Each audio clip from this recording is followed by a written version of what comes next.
Elon is essentially operating in some respects like the chief operating officer of the United States. Who does he report to? He reports to the president. Or maybe the president reports to him. That Constitution doesn't deal with that. But it is an extra legal arrangement, clearly, right? One might say illegal. Hello, everyone. This is George Conway Explains It All to Sarah Longwell. He's George Conway. I am not Sarah Longwell. I'm her best friend, JVL, sitting in for her. George, everything's terrible. Like normal. Everything's awful. Just perfectly. Everything's just going exactly according to plan. So, disaster, illegal, you got it. Well, I'm so happy we get to have this conversation today because I had a lot of questions about legal stuff today, starting with John Roberts stepping in last night to issue a stay of a decision. I'll try to set the table for 15 seconds here for people, and then you can just go. We had a federal judge who has been telling the government, you got to make payments, make these payments for things that, funds that the government has mandated to be dispersed to pay for things which are already done. And the federal government keeps saying, no. And so there was a deadline of midnight last night. At the last minute, the government appealed up to the Supreme Court, and John Roberts said, yeah, let's push that deadline back. We want to think about this. Yeah. Is this presidential immunity too? What's going on here? No, you can't attach any real significance to what. Okay, great. Roberts Tell me everything. Last night. Basically, okay, what this case is about, this is about the USAID and the State Department, basically cutting off contractors and funds being disposed of by USAID and trying to basically eliminate the agency. The district court basically issued a TRO, a temporary restraining order, which is something you do in a very preliminary, it's the most preliminary temporary relief you can have. And basically said, stop doing this until we can figure out what's legal and what's not. And the plaintiffs probably have shown some illegality here because they're not spending money that Congress has appropriated. And what happened was the government kept cutting off funds anyway. And they came back, and their excuse to the district court was, when the plaintiffs said, hey, they're violating a court order.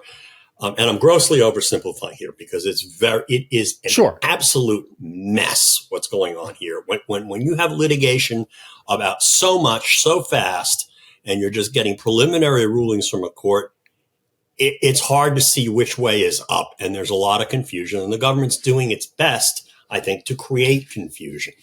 Okay, that being said, what happened was the district court issued a restraining order saying, just stop doing what you're doing and keep paying people. And then there was a line in the court's order that said, of course, you get to review contracts to see if they're legal. You can, if you're examining particular individual contracts, you're entitled to do that. And I'm not stopping you from doing this, but this blanket termination of payments, I'm telling you to stop that. And so what happened was they kept on stopping contracts, and they went back to the district court and said, well, we're going through the contracts one by one. I was like, okay, yeah, you went through 5,000 of them in the last, 5 hours in the middle of the night. I mean, and that's what the plaintiffs were saying. And essentially the judge got fed up with this and basically said, you got to pay all this money out and by midnight tonight or last night. Like KGB Bill and Rounders. Pay him. Pay that man his money. Pay him, yes. And then, it's really because the government was screwing around and kind of trying to figure out ways around the court's order and trying to create judges don't take confusion. Kindly to that? Judges hate that. Okay. And so what happened was then the Solicitor General took it up to the Court of Appeals and didn't even wait for the Court of Appeals to rule. And the Court of Appeals ultimately, here in the District of Columbia, denied relief and then took it up to Justice Roberts like last night.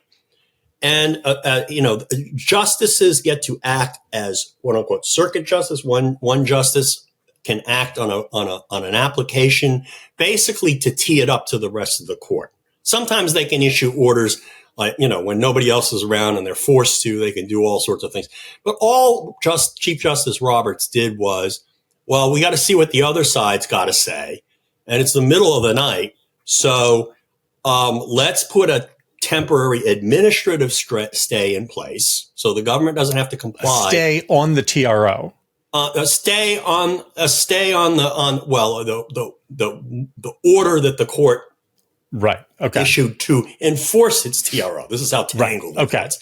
Gotcha. And basically said to the plaintiffs, you have till noon today, so they've got another 53 minutes as this thing, it's 11:07 and as we are taping this. So they got 53 minutes to come up with a response to say why the application to the Supreme Court should be denied. And this is not an extraordinary circumstance when the Supreme Court gets something in the middle of the night and doesn't have the other side's view. And the government's making a big deal. There's a lot at stake. There's a lot of money. So they can't figure it out in the middle of the night and get together and talk about it. So they put it off if they can. And that's all they did here. What the interesting ruling will be after this document gets filed by the plaintiffs in 53 minutes. And then we'll see what the Supreme Court does. But even if whatever the Supreme Court does here, I have to warn people, it is not necessarily a harbinger of what's to come, because everything right now is very confused and very sui generis because the government's creating maximum confusion. And there are so many different grounds right now that a court could go off on for procedural reasons and so on and so forth. And it's too early right now to see where this stuff is going to go. Ultimately, there will be more litigation that is not quite as fast paced that's going to decide a lot of the issues that are being presented by the conduct of the government today. Well, I hope it won't. Everybody should not. Everybody. I mean, I know everybody's like, what's they going to do? They're all in the Supreme Court's in the tank. It's like we'll see in 6 months. We're not going to see in 6 hours unless they say something that's really remarkable. And I have a feeling they're just going to find some easy way to deny it or modify it or something like that just sort of puts everything off to another day. That's a guess, but who knows? So going back to your point about judicial psychology and judges not liking it when lawyers screw around with them, right? I mean, the judges will be open to novel ideas, but they don't want to feel like the lawyers standing in front of them are intentionally fucking with them, right? Yes. They don't like to do that. But when they have a feeling that the lawyers are intentionally fucking with them, watch out. And I think that the Justice Department that is happening, isn't it? That is absolutely happening as we speak. We've seen it in a number of cases already. And there's a couple of cases that are presenting the question of, and I know we'll probably get to this later, about what the fuck is DOGE, who is running it, and what is it doing? And the government's been playing, has been hiding the ball on that. And partly because none of the answers really help the government, and nobody wants to take responsibility for giving the wrong answer. And I'm sure part of it is, if I were a lawyer in front of a judge, I'm in a circumstance where I don't really work for people who are acting necessarily in good faith or are particularly knowledgeable.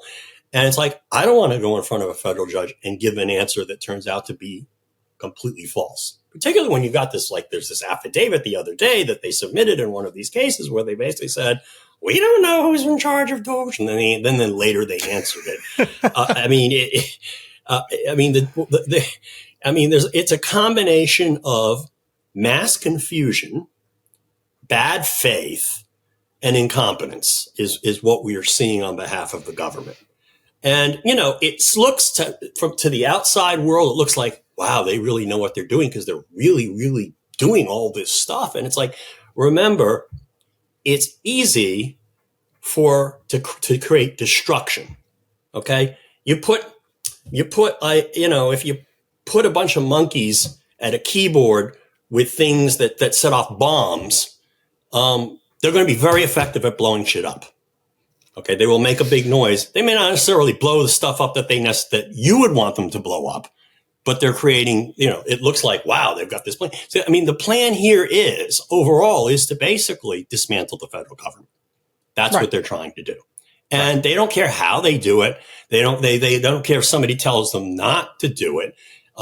They want to create, and a part of what they're doing is by creating so much chaos, they're going to drive people out of the government. So, this is a project that's designed to create maximum chaos and destruction. And if you are determined to do that, it doesn't require a lot of competence to do that. No more than it takes to say, hey, I want to destroy this bus. Let me drive it off a cliff. So one of my concerns here is that the government is going to screw around like they are. And yet, at the end of the day, judges, maybe at the appellate level, maybe at the Supreme Court level, are going to bend over backwards to say, well, maybe if you squint hard, there could be a lacuna of a possibility that they kind of have half of a point. And so we have to give them the benefit of the doubt instead of, as you say, like when one side is arguing in total bad faith and is really trying to blow things up, like the judges shouldn't be giving them the benefit of the doubt. But they shouldn't be. But here's the problem that judges face. And this isn't a legal problem. It's more of a psychological and it's a psychological and kind of a political problem and a practical problem. Right. If one side is negging you, you then have to be extra fair to them. You have to be right. You don't want to get triggered, but and that's absolutely right. One of the things that, Trump, I don't think Trump was intentionally trying to do it, but it's something that if you've ever dealt with a narcissist in your life, they like to try to provoke you and then say, look at what you did. Okay. And that's what, we saw Trump do that in his litigation last year. The civil trials, E.G. Carroll, he was trying to provoke Judge Kaplan. He was trying to provoke the trial judge in his criminal case. He likes to do that. I mean, that's one of the things. It's just instinctive in a narcissist. You made me hit you, right? That's part of the danger that's faced here. But the other thing that's going on, the dynamic that is also worrisome, is there's a big fear, and this is something I've been talking about a lot because I don't think people appreciate the significance of it yet, although they're starting to, that these guys are just not going to obey court orders at the end of the day because they're going to lose a lot of this shit, particularly since I saw Ben Wittes talking about this with Tim the other day, and Ben made a really, really good point, which was they're doing this in such a haphazard way, the government, the Trumpers, that they're creating these shitty records. Okay, they're not, they're saying they're doing things carefully, but it's really just all random and blunderbuss and nihilistic.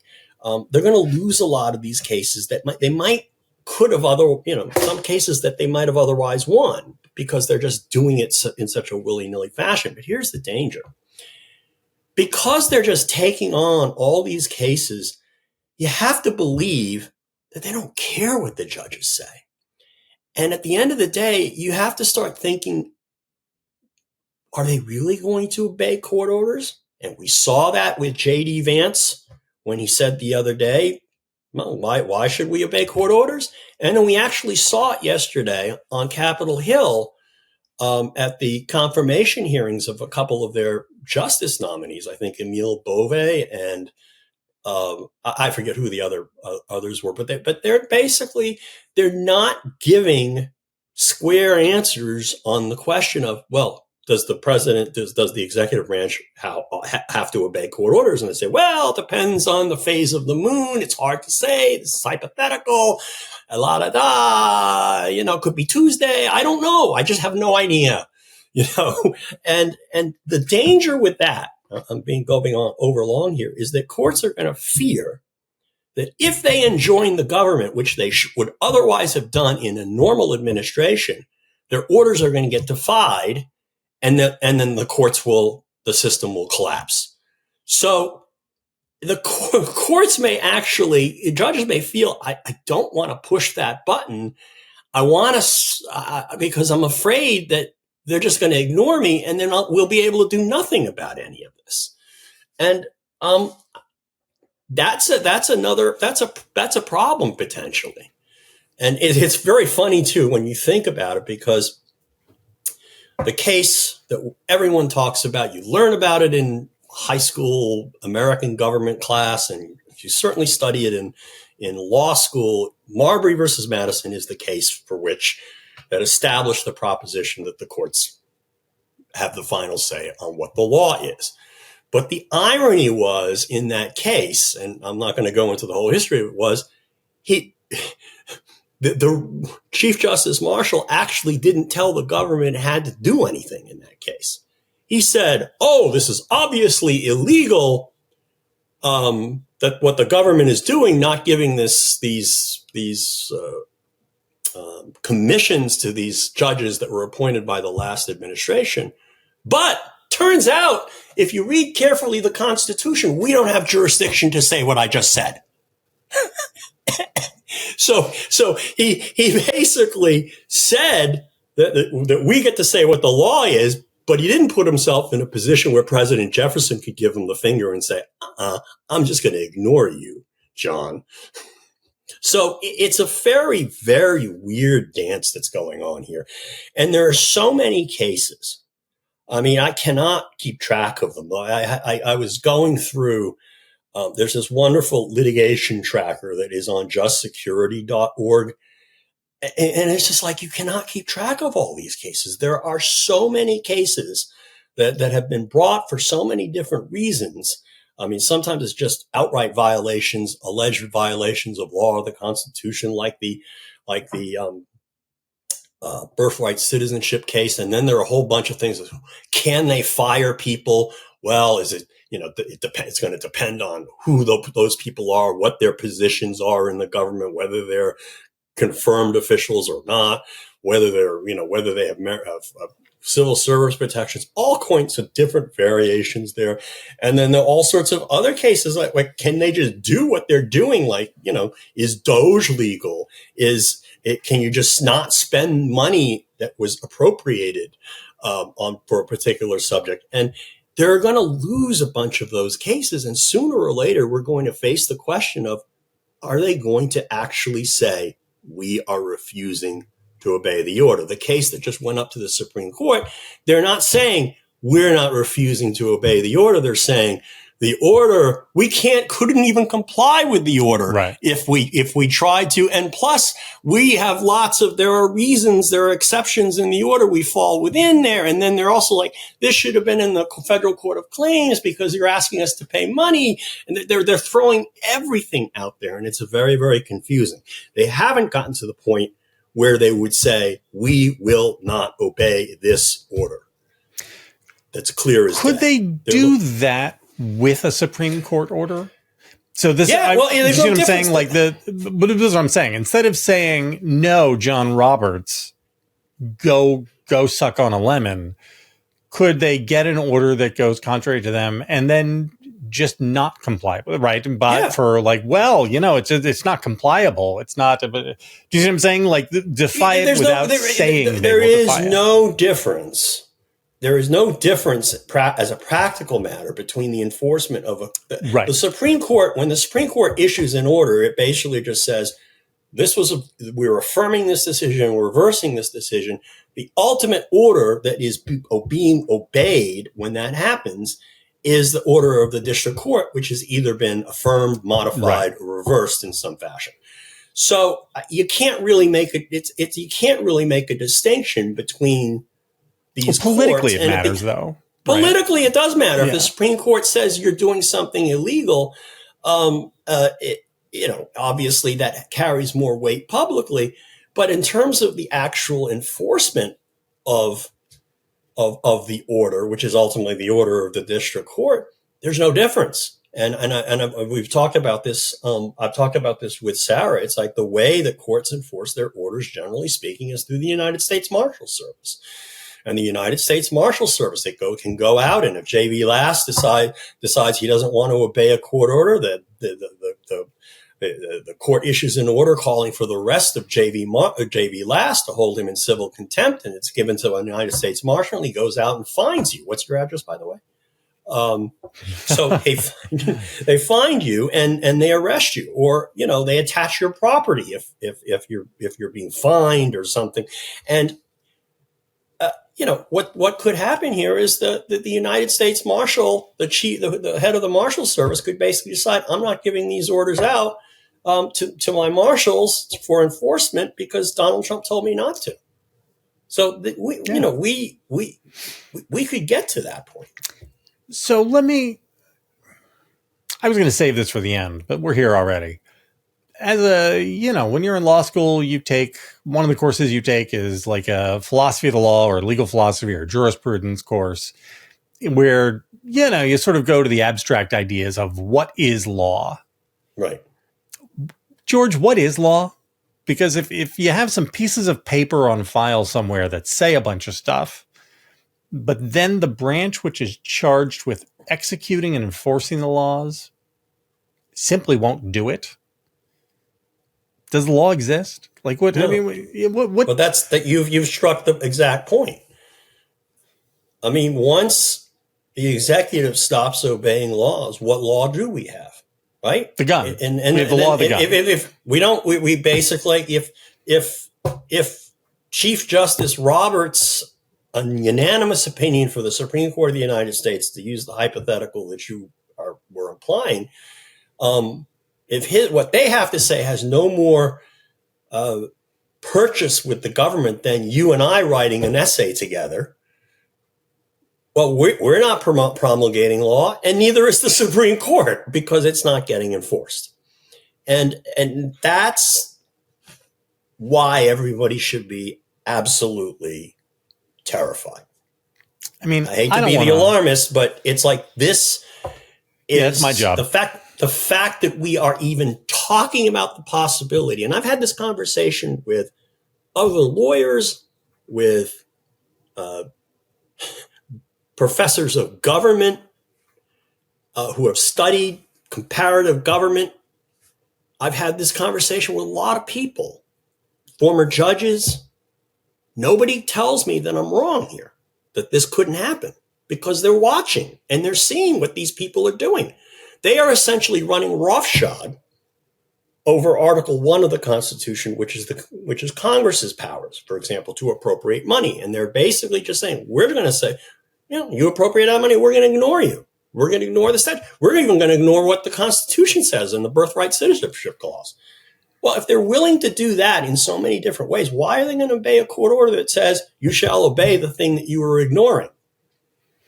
And I don't see them. At some point, they are going to go. I hope that I'm wrong. I would be the happiest person in the world to be absolutely 100% wrong on this. This show is brought to you by Laundry Sauce. Let's be honest. Doing laundry isn't usually your favorite activity. It's one of my favorite activities because I enjoy bringing order to a chaotic world.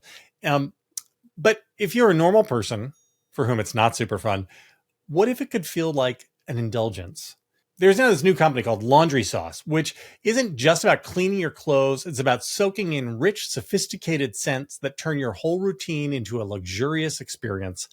Imagine warm, comforting embrace of Australian sandalwood, the elegant and calming touch of Egyptian rose, with a fresh, invigorating burst of French saffron as you fold your laundry. These aren't your average scents. Laundry Sauce brings you perfume-quality fragrances that transform your laundry into an experience that smells incredible. Laundry doesn't have to be a chore. With Laundry Sauce, you may actually look forward to doing laundry.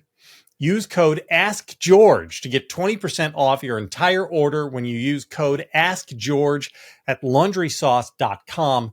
That's 20% off your order at laundrysauce.com with promo code AskGeorge. This is a very strange thing for me to say, but everything about the Laundry Sauce thing is premium. They come in this very nice, fancy box, which has comfortable little magnetic closure when you flip it up, those sorts of things where the lid closes with that satisfying click. And they're in these great little liquid pods. You toss them into your machine. way easier than dealing with the goop of pouring from some big 5-gallon jug that you got at Costco. And they smell delightful. No kayfabe. They really do smell delightful. Remember, for a limited time only, our listeners get 20% off your entire order when you use code AskGeorge at laundrysauce.com. That's 20% off your order at laundrysauce.com with promo code AskGeorge. After your purchase, they'll ask you where you heard about them. Please support our show and tell them that we sent you. Smell good, look good, feel good with laundry sauce. Let me ask you a prudential question, because I actually have a lot of sympathy for John Roberts in this. If you were Chief Justice, and so these cases are falling before you, and you were looking at the political landscape, you're looking at Trump's approval numbers, because you have to take politics into account in all of this, and you're trying to figure out how to sustain the rule of law, would you be willing to gamble ruling against Trump on something important now? Or would you want to wait till 2027 when hopefully there was a Democratic House and then try to make your stand when there is the possibility that there could be more political purchase? Because if I were the Chief Justice, I would look around at the world and I would say to myself, if we rule against him, then Trump and Elon and Mike Johnson are going to go out and say, who elected these people? They're thwarting these unelected judges are thwarting the will of the people. And John Roberts is a pointy head. And, within a week, and they will have 49% support for that. And the Supreme Court's legitimacy will be down to like 32%. And we will lose that political fight. We are not in a position to win that political fight right now. Is that wrong? Yes and no. Let me give you my perspective on it. You're absolutely right to pose the question in the way you've posed it, because it's just what I was saying a few minutes ago, that if you don't want to be out there issuing an order that they're just going to thumb their nose at, because then you are shown to be completely powerless. So that's the problem that all the courts have, and especially the Supreme Court of the United States. That said, we don't have until 2027. Yes. Okay? We just don't have until this stuff is going to come up more quickly. And if you start caving to illegality, it's only been 5 weeks, George. It's been 5 freaking weeks. 5 freaking weeks. Yeah, no.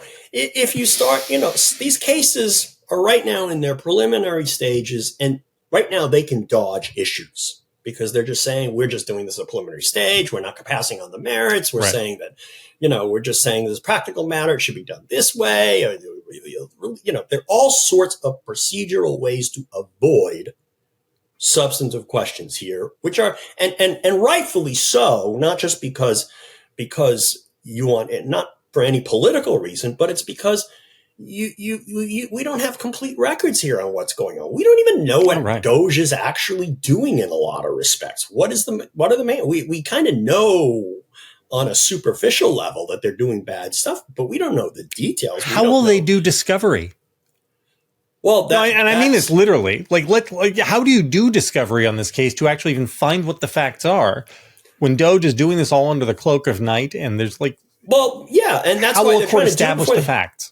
Well, yeah, they have to. Well, a court, the way you'd establish the facts would be through discovery, but that's going to take production of documents. So you think these people are going to produce them? It would mean everybody's deposition's got to be taken, like this woman who now is supposedly the administrator of DOGE, but she's on vacation in Mexico. Amy. Yeah. But she's in Mexico, so she can't have her deposition taken right now. And oh my God, the Elon Musk deposition, that's just going to be fun, right? So but let's assume we get there. At some point, these cases go up to the Supreme Court. And even if they go up fully litigated, it's going to be before 2027 because there's a lot at stake. And these cases can go, they may go relatively quickly. And if the court doesn't put its foot down and say, you have to obey the law, that's just going to encourage them to be even worse. So as you say, you express sympathy for Roberts. He's been in a rock and a hard place. And I think the best thing that he can do right now is to, I think right now they should not be making like broad pronouncements at this point. It's just too early. But at some point, they're going to have to pick, one of these cases. If let's say you're thinking of this in a political way, if you're the Supreme Court, and you got to pick the right case to say this is that you cannot do this. A case in which, but if you pick the wrong case, you may have that 49% that you're talking about that will play. So, I agree with you as a political matter, as somebody who is hoping that the courts, our judicial system and the rule of law survives. I think the later the Supreme Court weighs in on some of this stuff, the better. I agree with that. But this stuff's going to come there faster than they would like. So this is a flip. Normally the Trump political playbook is delay, delay, delay, and kick every can down the road. And this is a case where for Trump, it's better that it goes faster. Correct. And for the rule of law, it's better for everything to go slower. And so to the extent that every stay can be granted, everything can be dragged out as long as possible, that's better. Yeah. I think, I agree with, yes. They want to move fast to create chaos, but they want to create delay on the side of where people are trying to tell them to stop. Right. Okay. And that's, the consistency between that and what we saw last year when he was subject to the indictments and the lawsuits is chaos helps him. The more satellite litigation, the more confusion, the more procedural complexities, the more times you relitigate something that a court has decided and make up new arguments that are dressing up old arguments. The more confusion, the better. And right now, that's one thing that they're been successful in doing is creating confusion. Can I ask you about the conservative legal establishment? So you, such as it is, but you spent your life around these guys and gals. And I imagine your relations with them are somewhat attenuated in recent years, but correct. I assume you do have a sense of what the thinking is and what the room reads as. Do they look at this as, it's all going to be fine, don't worry? Or are there more Judge Ludigs out there? I guess this is my question.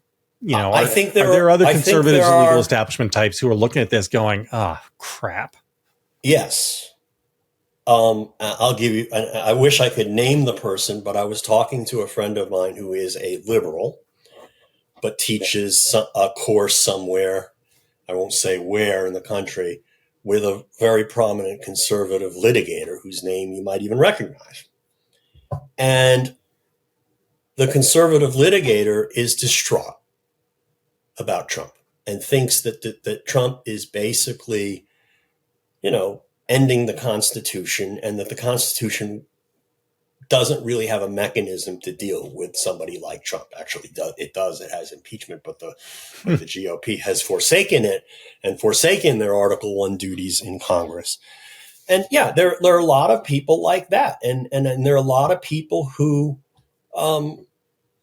just are sitting it out, and we're getting the worst of the worst in the government, with a few exceptions. And then there are people who are more concerned about their ambitions of holding higher office or becoming a judge. I don't know what the point of becoming a judge is in a Russian style court system. But there's and the other thing that's sort of interesting about it is that the older the cohort is, the more offended they are. Because I think the younger conservatives go two ways. One is they don't go into the conservative legal establishment because they view it as corrupt and they go do something else. And then there are the people who want to promote themselves and move upward in that establishment. And then the people who are the most offended are the older ones, the Reagan types. Like, my organization that I founded in 2018 was Checks and Balances, now Society for the Rule of Law. The stalwart people in that organization were, came of age. They were a lot of them were in the Reagan administration. Or, like me, they were in law school when Reagan was president. We have a completely different vision of what being a conservative lawyer is, and that includes obeying the law, even if we don't like the law. We basically we was like, okay, Congress passes a law. I'd rather they not have passed that law, but we're going to read the law to say what it says. And we're going to win. If we want to repeal the law and stop the law, well, yeah, we can make some interpretive arguments, but they have to be consistent with the text and structure of the statute, traditional methods of statutory interpretation. And other than that, our recourse is, and maybe it does violate the Constitution if we have an argument that's based, that's a reasonable basis, reasonably based on the history and text of the structure of the Constitution. But at the end of the day, the answer is to go to Congress. And they no longer believe that. So we're also like 4 years out from having a rising class of conservative legal establishment for whom none of this is a switch. Right? So if you are at your third year of Yale law right now, and you are a conservative aspiring lawyer, this is all you've known. Like this, This is conservatism, and the intentional lawlessness of it is conservative legal theory. I think, right? Am I overstating this? It is. I think you're overstating. This is what you joined. I think there are a lot of conservative types in law school who are appalled at this. But they're kind of at a loss of where to go. And I don't think that we're getting to the point where the normal divisions between conservatives and liberals are having less meaning now. Okay, because if you either believe in the rule of law or you don't, is what's happening. And we may have strenuous disagreements. Well, we may have strenuous disagreements. If you go to Yale right now and survey the 3L class, what percentage of them are going to not believe in the rule of law as you and I would understand it, but to believe in the rule of law as J.D. Vance understands it? It's a very interesting question. And I would love to actually go up there. And I think we got an invitation, my group, to send somebody up there. I think the Federalist types want us to go up there. Because I think there are a lot of people who are idealists who are lost right now, but at the same time, there are lots of political hacks out there. Maybe not at Yale, but maybe at Podunk Law School somewhere, in red state land, where maybe they want it. I cannot tell. I am not the person to talk to about the demography of conservative law student dumb today. There may be, my colleague at the Society for the Rule of Law, one of my colleagues might be a better spokesman for that. It's sort of an interesting question, but I haven't taken the pulse. All right. Well, we'll see. I'm sorry, I got to step back here and ask the dumbest question in the world. Is DOGE constitutional? No. I mean, DOGE to the respect of what it is doing now. Well, DOGE, more specifically, whoever is running and directing DOGE is doing so illegally. Okay. And who is running and directing DOGE? And I ask this question in a real sense and in a legal sense, because the president of the United States says that it's Elon Musk running DOGE. The federal government's lawyers say they have no idea who's. the federal government's lawyers say they have no idea who's running DOGE. Well, actually, they changed their story. They changed the story to Amy, right? To Amy. Right. And so, like, is it legal to have Amy Gleason running DOGE while Elon Musk runs DOGE and tells her what to, like, is that legal? Look, if it's not legal, how do you stop it? Hey, everyone. Thanks for watching the show. If you want to catch the rest of this episode, then go become a Bulwark Plus subscriber. The link to become a subscriber is right below here in the episode description. Click on that, become a Bulwark Plus subscriber, catch the rest of the show, and support all the great work we do here at the Bulwark. Thanks, guys. Well, George Conway, he's a man with a plan. Got to sit down with Sarah Longwell, take a stand, explain all the legal problems they're piling high. With Donald Trump, oh my, oh my, oh my. He said, Sarah, let me break it down for you. There's obstruction of justice, corruption too, the legal tangles and troubles, they're growing fast. It's a storm that's gonna last and last. Oh, Conway, tell Longwell all about it. Those legal problems can't live without it. From the Emoluments to the Russian ties.